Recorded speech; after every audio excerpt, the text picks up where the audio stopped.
Assalamualaikum warahmatullahi wabarakatuh. So petang ni Pak Su bersama dengan Abang Hashim urut. Tadi Abang Hashim urut ada urut dia punya sakit. Jadi Pak Su ada hubungi Abang Hashim, ajak Abang Hashim teh.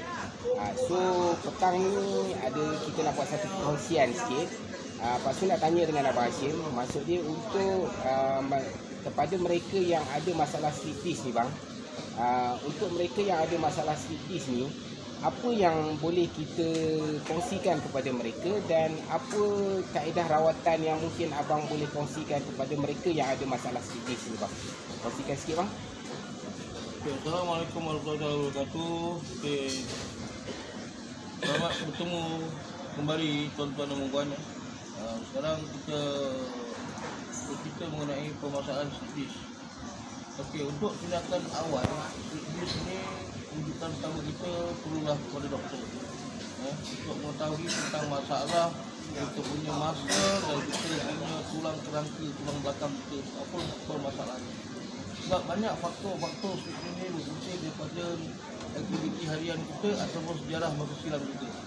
Contohnya kalau aktiviti harian mungkin kita ni bekerja dengan keadaan yang agak heavy duty ataupun kerja berat. Itu salah satu punca yang ada slippage. Dan kedua, disebabkan sejarah silam kita, mungkin kita pernah kemalangan. Kemalangan ni bermacam-macam faktor kemalangan. Mungkin jatuh daripada motosikal ataupun kemalangan ketika bersukan, kemalangan ketika berjalan atau pernah jatuh terduduk, itu pun boleh menyebabkan permasalahan slippage. Kebiasaannya lah, para pesakit biasa berkongsi pengalaman dengan saya. Dia pernah melakukan kemalangan pada diri dia, mungkin dalam masa 3 tahun, 4 tahun yang lalu. Ketika itu usianya masih muda. Mungkin jatuh terduduk dan sebagainya menyebabkan cederaan pada bahagian belakang, tulang belakang. Biasanya mereka ni bukan soal ambil semula. Dia merasa, tak ada apa-apa lah. Okey ni. Okey, setakat pergi jumpa doktor. Kerana doktor bagi ubat nahan sakit, pakai antibiotik. Tak apa buat MRI apa semua. Sebenarnya kalau benda slippage ni biasa dia menyebabkan, slippage ada dua boleh berlaku. Pertama pada bahagian leher, kedua pada bahagian kita punya pinggang. Sinonimnya biasa orang akan berkata slippage ni sakit pinggang. Pada awal tu peringkat awal lah tu. Sakit pinggang. Sakit pinggang lah bang. Sakit pinggang. Karena sakit pinggang ni dia cakap tak apalah, kita dia surut pinggang je lah, begitu orang surut kita dia surut pinggang. Tetapi sebab itu perlunya kita buat rawatan awal dengan doktor pakar tulang untuk mengenal pasti kedudukan otot dan tulang belakang itu, bagaimana keadaan. Apa yang cedera? Biasanya dia tak menyebabkan patah. Patah slippage satu perkara yang berbeza. Slippage ni menyebabkan dia dipanggil, kan kalau tulang belakang ni dipanggil L1, L2, L3, L4, L5. Biasanya keadaan tulang ni pada peringkat awalnya di dalam keadaan tubuh kita sihat, tak ada satu pun tulang kita berkeadaan rapat. Dia ada renggangan lah. Begitu juga dengan leher. Dia bermula daripada C1, C2, C3, C4, C5, C6, C7. Dan leher kita ada rasa, kerana biasanya sinonim dengan tradisi Melayu, kan salah bantal. Kenapa dia tak boleh toleh dah macam robot. Sebenarnya itu dah ada satu permulaan simptom dia tu. Simptom dia akan datang sakit tengkuk sakit tengkuk. Tapi sakit tengkuk ni bersangkut paut pula dengan yang dipanggil iaitu frozen shoulder. Kenapa apa? Salah satu otot di bahagian kita tu di bahagian terutama di pangkal leher antara bahu dan leher itu boleh kita tekan. Kenapa ditekan? Sebab salah satu kedudukan bahu kita dia terlepas daripada kedudukan slot dia. Dia punya slot dia terlepas. Itulah menyebabkan leher kita berasa sakit. Tapi biasanya kalau slippage pada leher ni adalah disebabkan mungkin satu pergerakan yang agak ekstrim, ataupun pernah jatuh terhentak. Yalah, benda lama-lama lah ni accumulate. Sama ada jatuh, sama ada dipukul, itu bersangkut bahu. Jatuh lama-lama, jatuh muda-muda dulu dia campur-campur lah. Sebenarnya kesan slippage ni dia akan ketara pada peringkat usia belasan hingga 20-an tahun. Biasanya dia tak ketara sangat. Kurang rasa lah. Kurang rasa. Biasanya banyaknya bila dia berlaku awal, peringkat awal slippage pada peringkat belasan tahun hingga bawah 20 tahun hingga 30-an, biasanya ramai pesakit mengambil tindakan bertahan. Oh okey, tak apa, jas sapu ni letak tanpa koyok seluruh ni okey. Atau ubat tahan sakit. Ataupun sekadar pergi buat urutan biasa. Biasanya dia akan menjadi serius bila seseorang tu berusia 40-an ke atas. Ya. Sebab apa? Ketika kita usia kita makin meningkat, kita punya struktur tulang kita ni, kekuatan tulang kita makin berkurangan kalau kita tidak ada ambil sebarang suplemen atau vitamin untuk menguatkan kita punya tulang. Ataupun sesuatu suplemen ataupun satu vitamin yang boleh mengukuhkan kita punya otot tubuh kita, dia akan menjadi begitu. Slip disc yang serius biasanya kerana bila doktor dah x-ray dan sebagainya, di situ lagi kita akan nampak ini slip disc pada bahagian leher. Dahulu kita bercerita di situ, dia akan nampak, doktor akan dapat melihat kedudukan tulang leher kita tu. Contohnya C1, 2, 3, 4, 5, 6, 7 tu, antara salah satu tulang yang saya sebut yang C1, 2, 3, 4, 5 tu dia merapat. Hingga menyebabkan seolah-olah ada satu benda yang terkeluar daripada kedudukan tulang. Cakra dia, disc dia terkeluar. Ataupun ligamen otot tu ada yang terkeluar, terhimpit.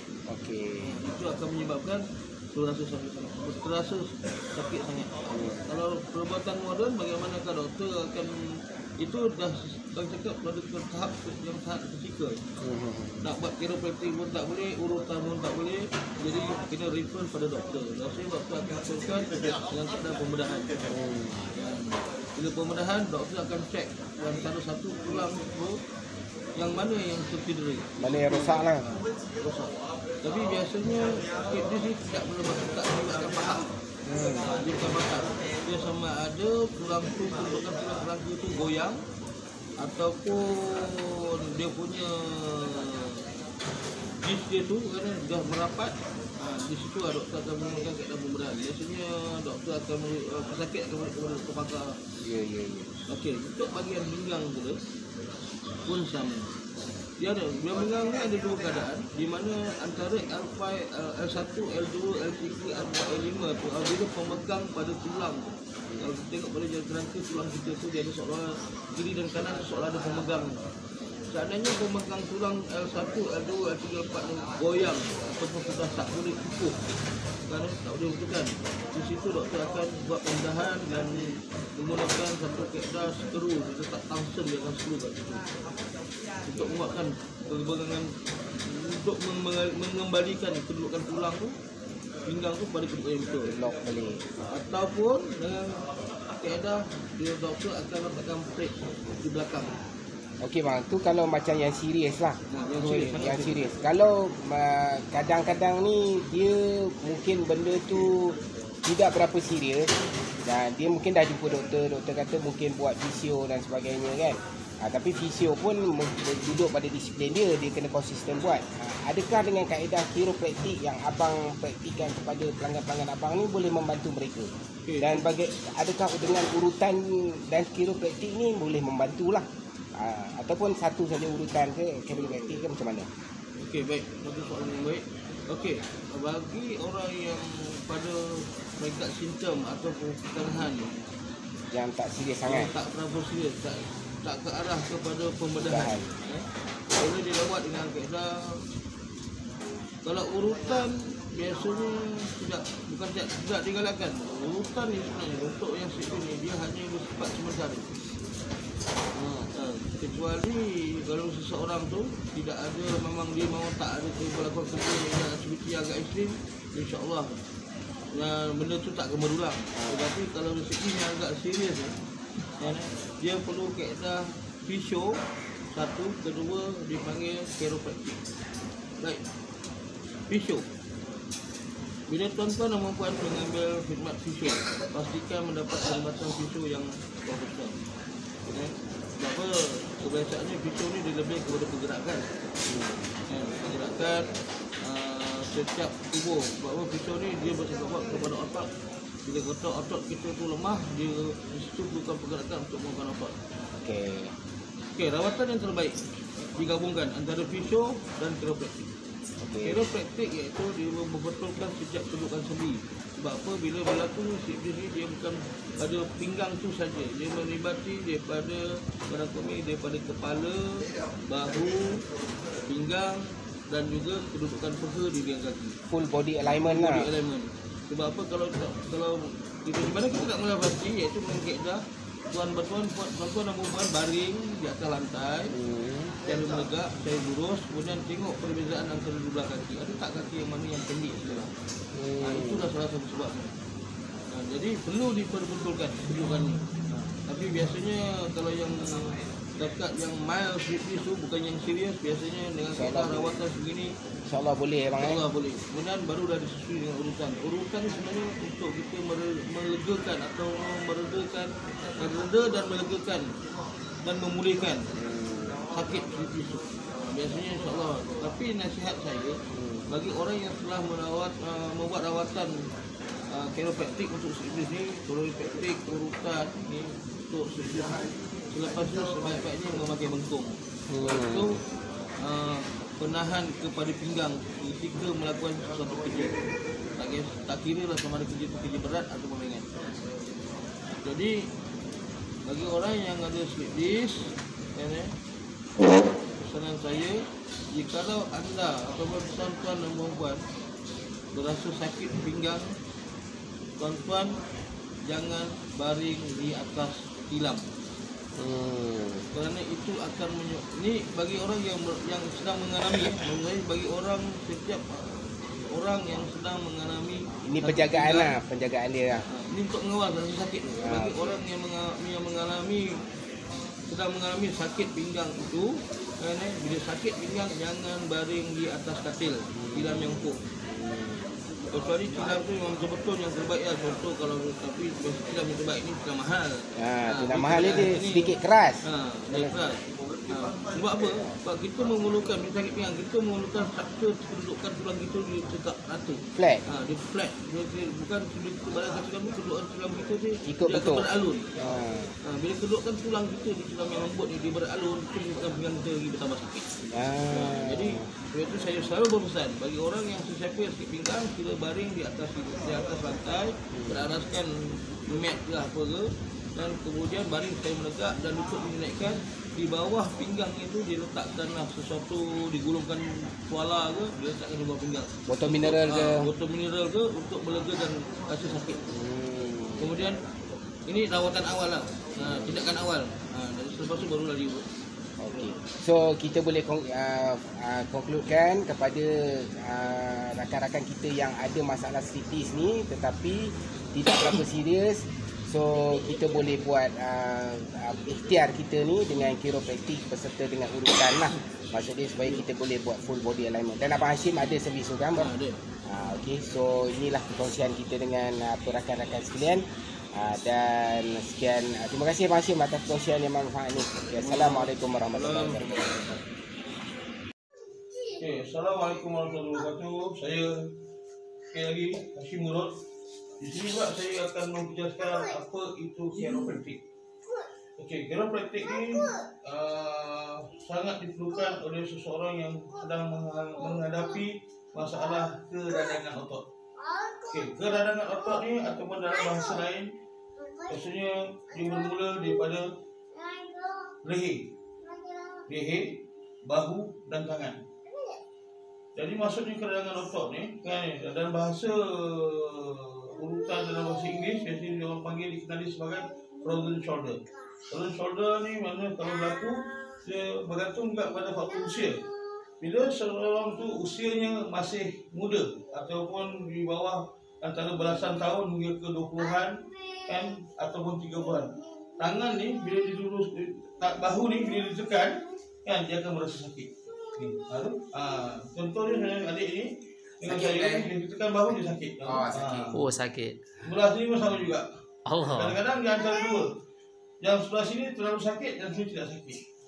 Yang kedua, untuk kita kesan apa itu frozen shoulder ataupun keradangan otot di bahagian bahu ni, bila kita pegang kepala ni, kita tarik ke belakang begini kan, dia sakit.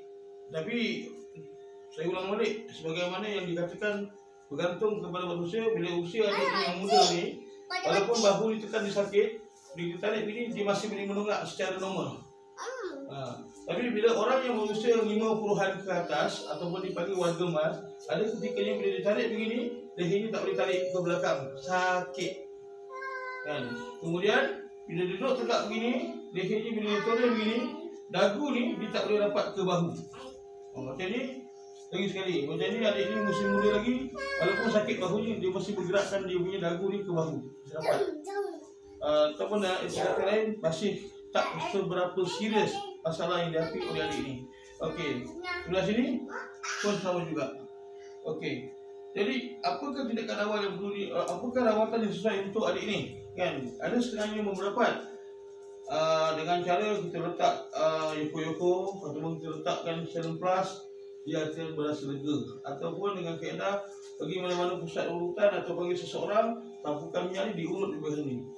Kaedah urutan ataupun tanpa letakkan serum plus ataupun kita letakkan yoko-yoko untuk menenangkan otot, dia hanya melegakan semata-mata, tapi dia tidak akan merawat masalah tersebut secara berpanjangan. Paling tak ada pun dia boleh tahan dalam sehari. Jadi kaedah yang sebetulnya yang perlu kita buat adalah kita lakukan memperbetulkan setiap sendi yang bermasalah. Kan? Kerana apa? Problem contoh yang berlaku di leher ni, kalau dibiarkan dalam tempoh masa seminggu, kan dia akan pergi ke belakang, daripada bahagian belakang pinggul sini. Pinggul sini akan berasa sakit. Dan salah satu otot depan ni, dia akan boleh ditekan begini, dia akan rasa sakit. Akan rasa sakit. Ya? Dan menyebabkan perempuan akan bila berjalan atau naik tangga, akan merasa dia punya stres pada bahagian pinggang. Especially kalau puan, terutamanya jika puan dan puan menaiki tangga atau menuju anak tangga. Okey, yang kedua, tangan ni bila diluruskan begini, bila diangkat ke belakang ni, kadang-kadang bila orang yang berusia muda bila diangkat ni, dia tangan ni boleh mengangkat melepasi telinga, tetapi dia rasa ketat. Tapi bila warga emas, bila tangan ni diangkat begini, kan, dia tak boleh lepas paras telinga, dia sangkut sini. Bila dipaksa, dia akan berasa sakit. Okey, yang sebelah sini pula, bila tangan ni dibuat ke arah sebegini, kan, bila diangkat ke atas begini, macam adik ni dia masih boleh angkat lah, tapi jika ada kali ni dia akan merasa agak berat pergerakan tangan ni. Tapi kalau warga emas, bila diangkat begini, dia sangkut, dia tak boleh melepasi, tegak lurus 90 darjah begini. Jadi itulah sebabkan kan kita perlukan rawatan yang dipanggil chiropraktik ataupun memperbetulkan setiap sendi tulang kita. Jadi itu penjelasan saya berkenaan dengan chiropraktik. Dan saya suka besar lagi satu, bila seseorang tu mengalami keadaan yang dipanggil mild stroke ataupun stroke ringan, rawatan yang amat diperlukan oleh pesakit tersebut adalah kaedah yang dipanggil chiropraktik, iaitu setiap sendi perlu diperbetulkan menyeluruh badan. Kerana jika tidak dibuat kaedah chiropraktik, masalah yang dihadapi oleh pesakit tersebut yang dipanggil blood block tu tidak akan selesai. Kerana setiap sendi itu sudah terhimpit. Jadi perlu direnggangkan dan diperlukan kedudukannya. Sekian penjelasan saya kedua mengenai chiropraktik. Tadi awal saya sudah menerangkan salah satu asbab ataupun punca utama masalah policy shoulder ni adalah daripada bahu. Tapi untuk kita mengetahui masalah yang sedang dihadapi bagi seorang yang menghadapi sakit pinggang ataupun dia biasanya kalau keadaan sakit pinggang sudah agak terlalu lama, dia sinonim akan kadang dia orang akan masih seolah-olah merasakan diri sudah mengalami slip disc. Slip disc dia ada beberapa tahap slip disc yang mereka alami, iaitu daripada tahap yang pertama hingga tahap kedua, ketiga, dan yang paling serius memerlukan rawatan dengan cara pembedahan. Okey, bagi untuk kita mengesal ni tentang ketidakselesaan pada pinggang kita yang berasa sakit yang amat sangat, tindakan awal kita ialah kita baring sedaya menegak begini. Panduan kita adalah pada hujung kaki. Apabila keadaan kaki kiri dan kaki kanan kita ni dia tidak selari ataupun tidak sama kedudukannya, dia pendek sebelah ataupun kaki pendek sebelah, walaupun daripada bahagian tumit ni Pada bagian tumit ni, walaupun perbezaannya sedikit, lebih kurang dalam 1 inci. Itulah salah satu punca dan sebabnya mengapa seseorang tu mengalami sakit pinggang. Lagi satu kaedah untuk kita, macam kata kita tak ada kawan di rumah, tak ada siapa-siapa yang boleh bantu kita untuk mengesan masalah kita ni. Kita boleh mengesan masalah kita ni secara sendiri, iaitu dengan baring sebegini, dengan cara kita pegang pada bahagian di pinggang kita, di sini kita ada tulang. Ada ibu jari kita ni letak pada tulang sini.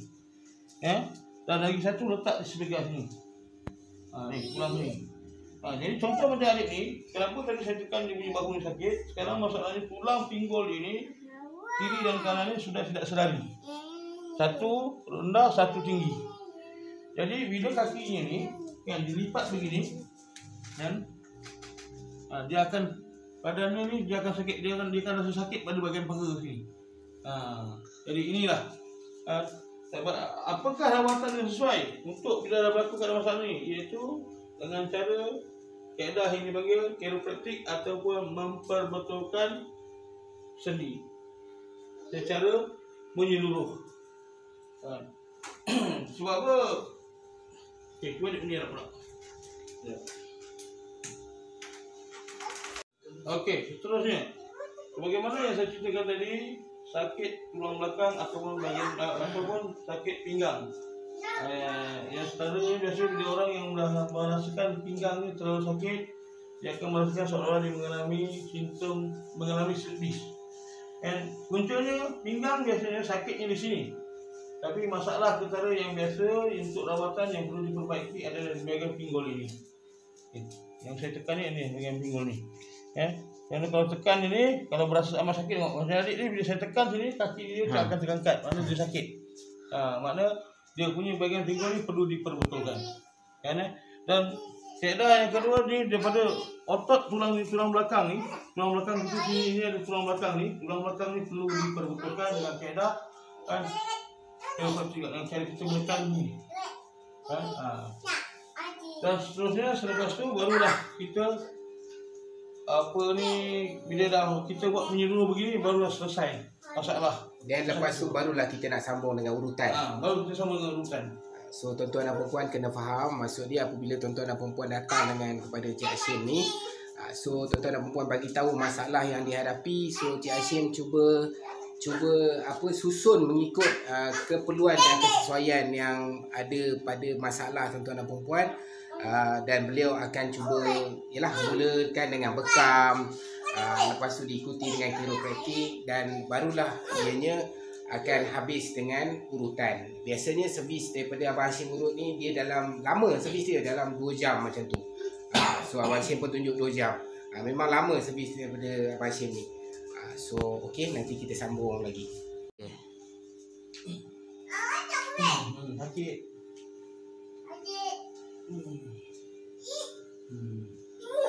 Letup bang.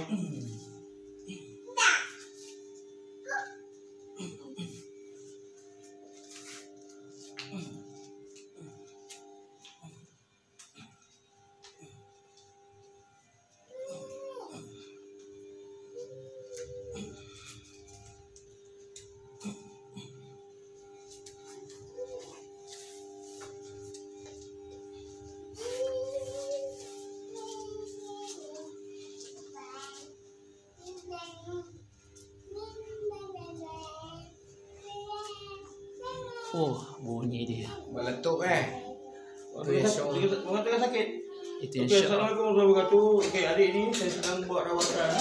Dia pada bahagian bahu ni, dia sedang mengalami keadaan yang panggil nama frozen shoulder ataupun keradangan otot. Jadi bila kita tarik dari bahagian telinga ni sebegini, dia akan meletup. Jadi untuk tuan-tuan dan puan, kalau saya kata untuk mengurangkan satu perkara yang boleh diamalkan, iaitu telinga kita ni setiap kali kita bangun pagi, kita perlu buat begini. Gosok dia hingga panas. Bila panas macam ni, kita gosok, lepas tu gunakan jari telunjuk ni, jari telunjuk kita yang ni, kan? Pada telinga ni, cuping telinga pada bahagian ni. Kita perlu tekan secara bulatan begini. Apa kebaikannya bila kita mengamalkan kiri dan kanan setiap hari ni? Pertama, jika kita menghadapi darah tinggi, dia akan menstabilkan darah kita. Kedua, seseorang yang mengalami diabetes, dia akan menstabilkan juga diabetes tersebut. Ketiga, dia memperelokkan saraf kita dalam di kepala ni, kiri dan kanan. Keempat, dia mengelakkan kita daripada terkena stroke. Kelima, dia mengelakkan kita daripada nyanyuk. Itu bagi orang yang warga emas yang perlu. Kaedah meramas telinga ni sebegini, saya ulang balik begini, sangat perlu dilakukan sejak awal pagi bangun daripada tidur. Dan seandainya kalau tuan-tuan dan perempuan ni mengalami badan ketika sedang bekerja, badan tu rasa tidak selesa, berasa lesu dan letih, amalkan selalu kaedah yang sebegini, sangat membantu.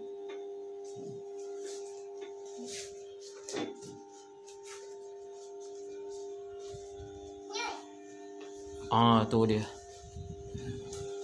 Sedap ni.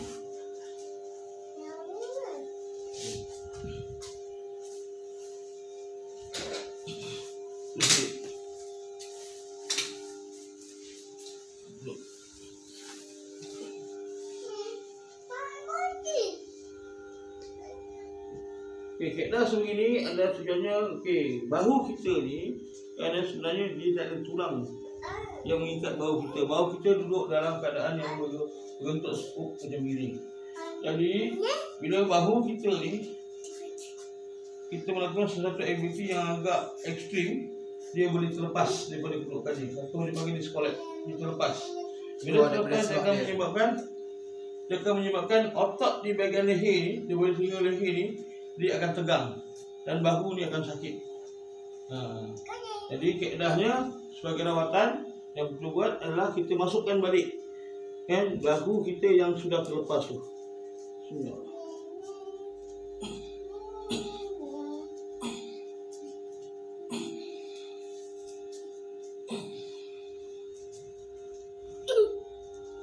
Buat.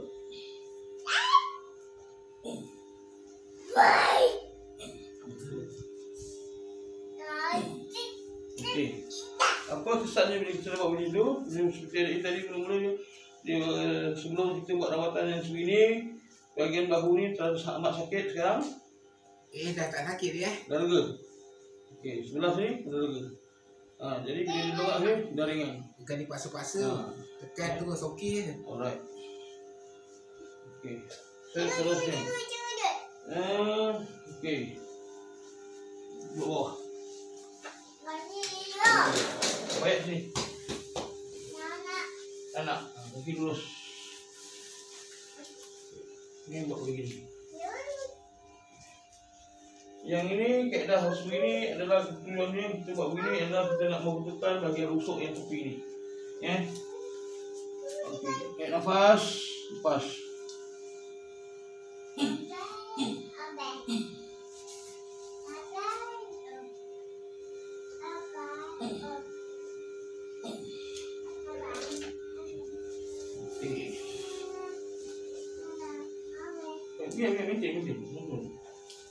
Macam adik ni dia baru fizikal dia agak besar kan, dia mengalami satu yang cabaran bagi dia. Dia boleh duduk di sini, dia punya tulang belakang dia melengkung atau curve begini.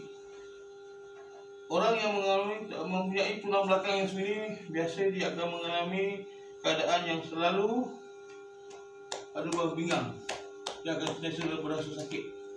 Jadi ini perlu diperbetulkan. Baring habis, tarik nafas, lepas dengan dahan. Macam boti. Tengok ni dia. Tarik ni, kalau kita lihat begini, kan kaki dia ni. Kaki kiri, kaki kanan dan kaki kiri tidak sama rata. Yang belah kiri panjang, yang belah sini pendek. Bila seseorang mengalami keadaan yang sebegini, bila kita tekan celah perut ni sangatlah sakit. Ni dan sini. Bagi orang dewasa, dia akan mengalami di bahagian sulit dia akan kadang bila dia buang air kecil, dia akan berlaku ada permasalahan di bahagian itu. Jadi yang perlu dibutuhkan adalah di bagian ini.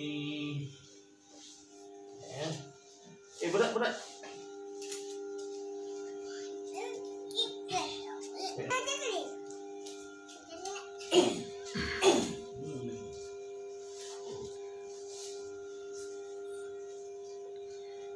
Lepas.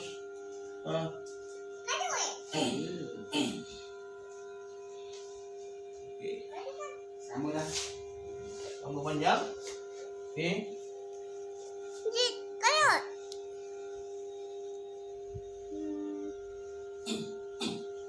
Suka saya mengingatkan tuan-tuan dan puan, bagi orang yang berusia 40 ke atas yang mengalami masalah nak bersila, tidak boleh terlalu lama, sukar untuk bersila secara normal.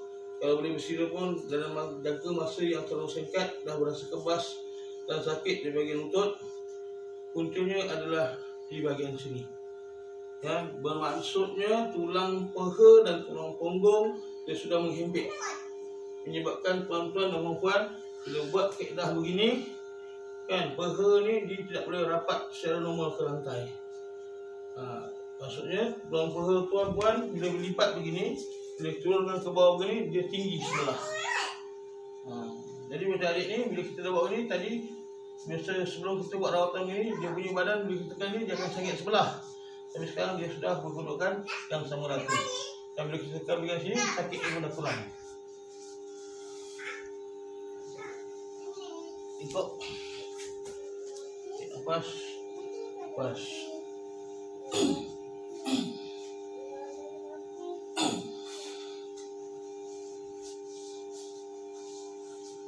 Nombor.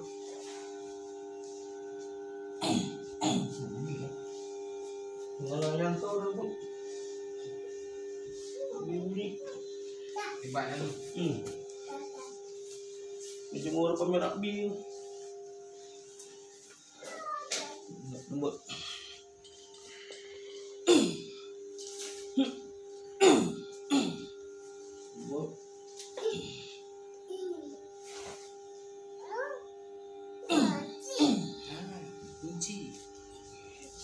Kunci.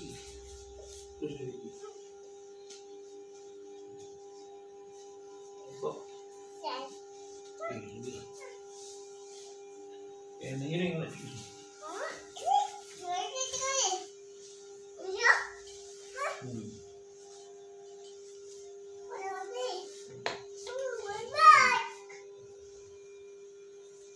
Gambar tu bangga.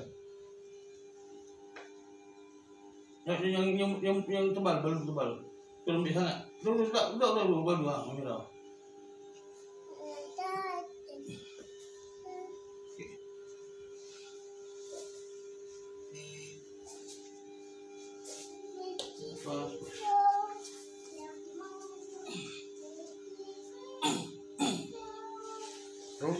Sedap lah.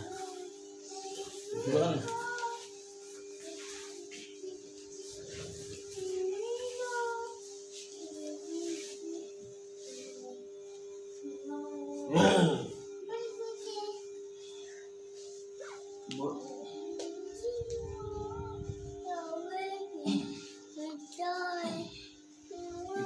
Belum tolak dah bunyi.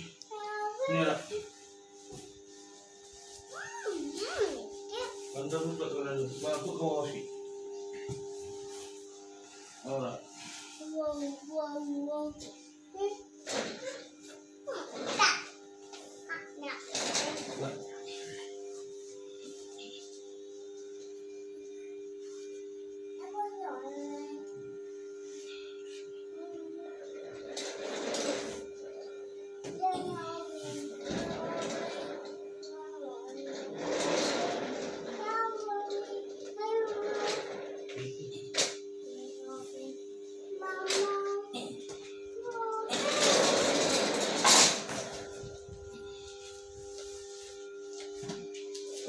Buka.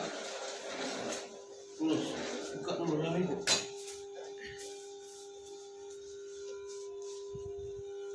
Ya, nafas. Nafas. Apa? Ya.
duduk sila.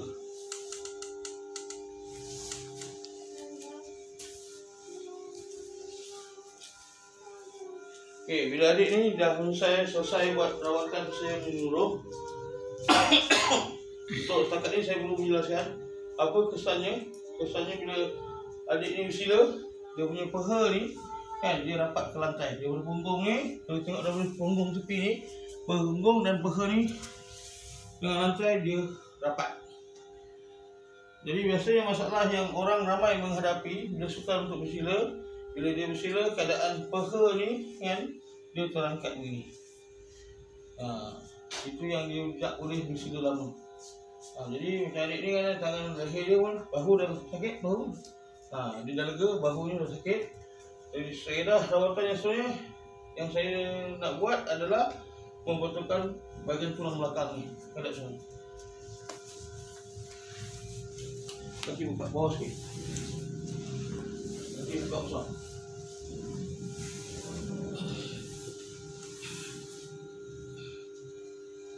Suka saya jelaskan kepada tuan-tuan yang membuat kaedah membetulkan tulang belakang ni, dia ada berbagai teknik. Dia bergantung kepada keadaan usia seseorang dan fizikal seseorang. Jika seseorang tu usianya terlalu warga emas, warga emas yang berusia 5 bulan ke atas pada keadaan otot dan sendi mereka, jika tidak boleh kaedah begini, kita akan menggunakan kaedah di atas katil. Saya akan tunjukkan tekniknya selepas ini.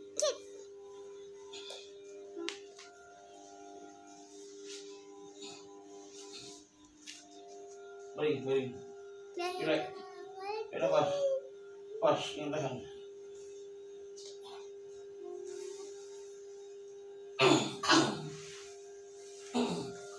Okey. Asal tarik belakang. Tulang belakang. Okey. Itu rawatannya. Okey. Diri.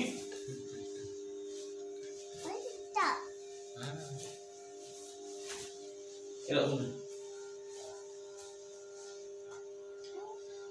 Ini perlu kita stabilkan tulang belakang pula. Ini semua rawatan untuk bagian tulang belakang. Tarik nafas, lepas. Masuk tulang belakang. Okey, seterusnya di atas katil. Baring. Untuk rawatan bagi orang warga emas dan juga bagi orang wanita. Sebab wanita saya punya kaedah, kita sebagai lelaki, ada ketikanya saya perlu merawat orang wanita agak terbatas. Jadi untuk wanita tu rumah kita buat di atas katil dengan kaedah yang sebegini. Menggunakan tuala, tarik ke bawah sikit, ke bawah sikit, pergi ke bawah sikit.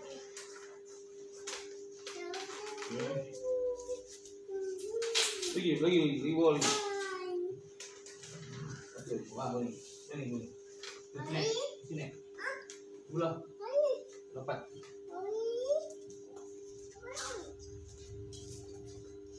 Kepala. Turun.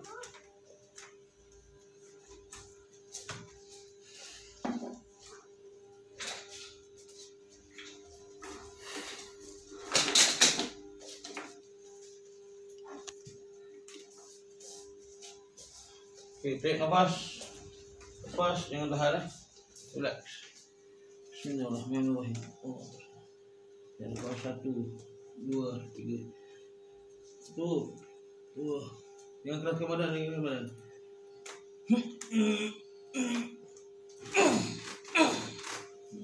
Asal tulang belakang.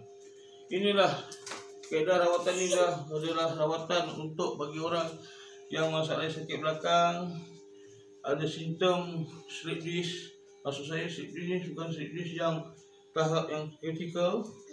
Kerana inilah kaedah rawatan yang pada ini bagi melegakan masalah sakit belakang. Tapi jika tuan-tuan dah menjalani rawatan seperti ini dan keadaan slip disc tuan makin bertambah sakit dan tidak ada unsur pada jalan pemulihan, puan-puan dan puan-puan perlu buat rujukan kepada hospital. Yang keadaan saya lain menjalani pembedahan. Sekian daripada saya. Assalamualaikum warahmatullahi taala wabarakatuh. Okay, done. Go on.